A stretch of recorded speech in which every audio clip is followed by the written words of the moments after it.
ദാനിയേലിൻ്റെ പുസ്തകത്തിൽ നിന്നുള്ള വായന 3-ാം അധ്യായം 16 മുതൽ 30 വരെയുള്ള വചനങ്ങൾ. ഷദ്രാക്കും മെഷാക്കും അബദ്നെഗോയും രാജാവിനോട് പറഞ്ഞു, അല്ലയോ നെബൂഖദ്നേസർ, ഇക്കാര്യത്തിൽ ഞങ്ങൾ ഉത്തരം പറയേണ്ടതില്ല. രാജാവേ, ഞങ്ങൾ സേവിക്കുന്ന ഞങ്ങളുടെ ദൈവം എരിയുന്ന തീച്ചൂളയിൽ നിന്ന് ഞങ്ങളെ രക്ഷിക്കാൻ കഴിവുള്ളവനാണ് അവിടുന്ന്. ഞങ്ങളെ നിന്റെ കയ്യിൽ നിന്ന് മോചിപ്പിക്കും. ഇക്കാര്യം നീ അറിഞ്ഞുകൊള്ളുക. അവിടുന്ന് ഞങ്ങളെ മോചിപ്പിച്ചില്ലെങ്കിൽ പോലും ഞങ്ങൾ നിന്റെ ദേവന്മാരെയോ നീ നിർമ്മിച്ച സ്വർണബിംബത്തെയോ ആരാധിക്കുകയില്ല. ഷദ്രാക്കിനും മെഷാക്കിനും അബദ്നെഗോയ്ക്കും നേരെ കോപം കൊണ്ട് നിറഞ്ഞ നെബൂഖദ്നേസറിൻ്റെ മുഖഭാവം മാറി. ചൂള പതിവിൽ 7 മടങ്ങ് ജ്വലിപ്പിക്കാൻ അവൻ കൽപ്പിച്ചു. ഷദ്രാക്കിനെയും മെഷാക്കിനെയും അബദ്നെഗോയെയും ബന്ധിച്ച് ആളിക്കത്തുന്ന ചൂളയിലേക്ക് വലിച്ചെറിയാൻ തൻ്റെ ശക്തന്മാരായ ഭടന്മാരോട് ആജ്ഞാപിച്ചു. പടയാളികൾ അവരെ അങ്കി, തൊപ്പി, മറ്റു വസ്ത്രങ്ങൾ എന്നിവയോടുകൂടെ ബന്ധിച്ച് ആളിക്കത്തുന്ന അഗ്നികുണ്ഡത്തിലേക്ക് എറിഞ്ഞു.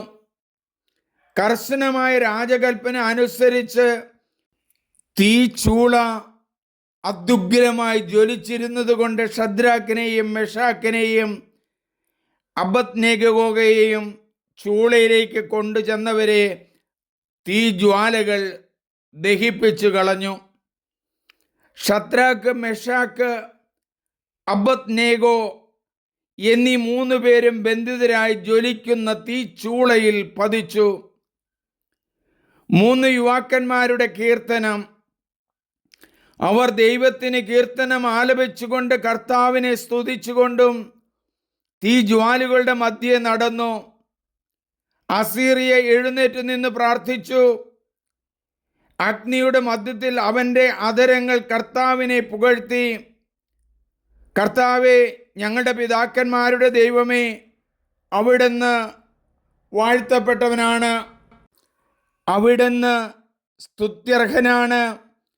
അങ്ങയുടെ നാമം എന്നേക്കും മഹത്വപ്പെടട്ടെ. അങ്ങയോട് ചെയ്തിട്ടുള്ള എല്ലാ കാര്യങ്ങളിലും അങ്ങ് നീതിമാനാണ്. അങ്ങയുടെ പ്രവൃത്തികൾ സത്യസന്ധവും മാർഗങ്ങൾ നീതിനിഷ്ഠവുമാണ്. അങ്ങയുടെ ന്യായ വിധികൾ സത്യം തന്നെ. ഞങ്ങൾക്ക് വേണ്ടി ചെയ്ത എല്ലാ കാര്യങ്ങളിലും അങ്ങ് ഉചിതമായ വിധി നടത്തി. ഞങ്ങളുടെ പിതാക്കന്മാരുടെ വിശുദ്ധ നഗരമായ ജെറുസലേമിൻ്റെ മേലും അങ്ങനെ തന്നെ. ഞങ്ങളുടെ പാപങ്ങൾ നിമിത്തമാണല്ലോ അങ്ങ് സത്യത്തിലും നീതിയിലും ഇവ ഞങ്ങളുടെ മേൽ വരുത്തിയത്. ഞങ്ങൾ നിയമം ലംഘിച്ച് പാപത്തിൽ മുഴുകി അങ്ങയിൽ നിന്ന് അകന്നുപോയി. എല്ലാ കാര്യങ്ങളിലും ഞങ്ങൾ തിന്മ പ്രവർത്തിച്ചു. അങ്ങയുടെ കൽപ്പനകൾ ഞങ്ങൾ അനുസരിച്ചില്ല. ഞങ്ങളുടെ നന്മയ്ക്കു വേണ്ടിയാണല്ലോ അങ്ങ് ഞങ്ങൾക്ക് കൽപ്പനകൾ നൽകിയത്. ഞങ്ങളുടെ മേൽ അങ്ങ് വരുത്തിയവയെല്ലാം, ഞങ്ങളോട് അങ്ങ് ചെയ്തവയെല്ലാം ഉചിതമായ വിധിയോടെയായിരുന്നു. നമുക്ക് പ്രാർത്ഥിക്കാം. ദാനിയേലിനെയും കൂട്ടരെയും തീച്ചൂളയിലേക്ക് എറിയപ്പെട്ടപ്പോഴും തീച്ചൂളയുടെ നടുവിൽ നിന്ന് ദൈവത്തെ സ്തുതിക്കുകയും പ്രാർത്ഥിക്കുകയും ചെയ്തിരുന്നല്ലോ. ദൈവമേ, വ്യത്യസ്തമായ ഒരു കാഴ്ചപ്പാടാണല്ലോ ഞങ്ങൾക്ക് തരുന്നത്.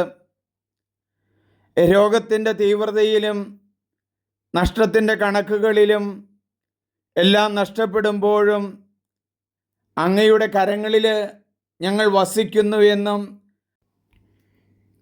ഞങ്ങൾക്ക് സൗഖ്യം നൽകുമെന്നുള്ള വലിയ ബോധ്യങ്ങൾ ഞങ്ങളിൽ നൽകണമേ. അങ്ങയുടെ സ്നേഹത്തിലും വചനത്തിലും ഞങ്ങൾ വിശ്വസിക്കുന്നു. ദാനിയേലും കൂട്ടരും അഗ്നിയിൽ കടന്നെങ്കിലും ദൈവത്തെ സ്തുതിച്ച് പ്രാർത്ഥിച്ചപ്പോൾ അതിൽ നിന്നെല്ലാം രക്ഷപ്പെട്ടല്ലോ. ക്യാൻസർ രോഗികളായി കിടക്കുന്ന മക്കൾ, രോഗികളായി കഴിയുന്ന മക്കൾ പ്രാർത്ഥിക്കുകയും സ്തുതിക്കുകയും ചെയ്യുമ്പോൾ ഇരട്ടിയായി നൽകുമെന്നുള്ള ബോധ്യം ഞങ്ങൾക്ക് നൽകണമേ. ആമേൻ. ദാനിയേലിൻ്റെ പുസ്തകം 3-ാം അധ്യായം വളരെ ദൈർഘ്യമുള്ളതായതുകൊണ്ട് 3ആയി തിരിച്ചാണ് നമ്മൾ ചെയ്തിരിക്കുന്നത്. ഇത് 2ാം ഭാഗമാണ്. എല്ലാവരും സബ്സ്ക്രൈബ് ചെയ്യണം, ഷെയർ ചെയ്യണം, ലൈക്ക് ചെയ്യണം. എൻ്റെ പേര് സണ്ണി വർഗീസ് പുൽപ്പറമ്പിൽ.